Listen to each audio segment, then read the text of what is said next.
मैं पूछना चाहता हूं, मैं इस समय एक चलन देख रहा हूं,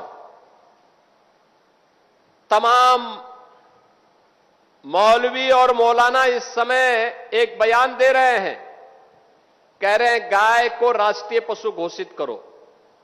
अबे हमने कहा कि गौ हमारी माता है, जन्म जन्मांतर का नाता है।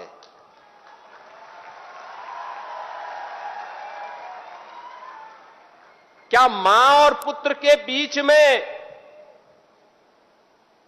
कुछ घोषित करने की आवश्यकता पड़ती है क्या? क्या किसी पुत्र को बताने की आवश्यकता पड़ती है कि तुम्हारी मां है, इसका सम्मान करो? ये हमारे संस्कार हैं। हमने अपनी मां के बारे में जो सम्मान का भाव रखते हैं वह भी, और हमने गाय को माता माना है, तो गाय तो हमारे लिए माता है, वो पशु नहीं। पशु तुम्हारी बुद्धि है जो तुम हमारी गौ माता को पशु बोलते हो। तुम्हारी सोच पशुवत है जो तुम गौ माता को पशु बोल रहे हो, और तुम्हारा ये दोगलापन है कि जो एक और गौकसी को प्रश्रय देते हो।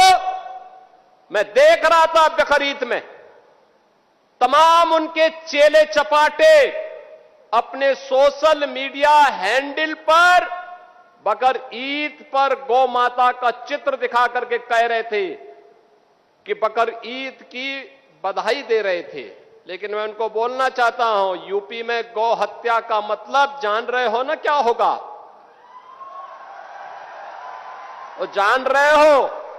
तो अगर जान रहे हो तो फिर अपने चेले चपाटों को समझा लो, नहीं तो कई कई पीढ़ियां याद करेंगी गौ माता के साथ किसी भी प्रकार की कोई हिमाकत की। तो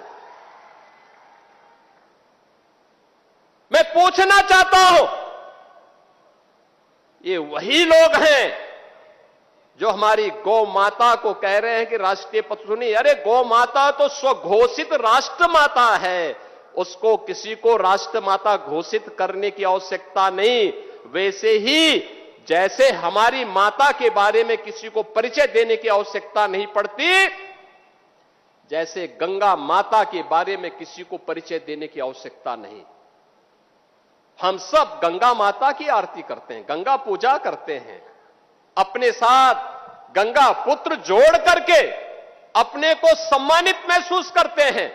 हमारे तीर्थ मां गंगा के तट पर हैं, हमारे सारे संस्कार मां गंगा के तट पर संपन्न होते हैं। क्या कोई हमें बताएगा कि गंगा हमारी माता है? ये स्वतः स्फूर्त घोषित है, किसी आक्रांता कोई बताने की आवश्यकता नहीं। ये हमारे संस्कार हैं। हमने गौ को माता माना है, हमने गंगा को माता माना है,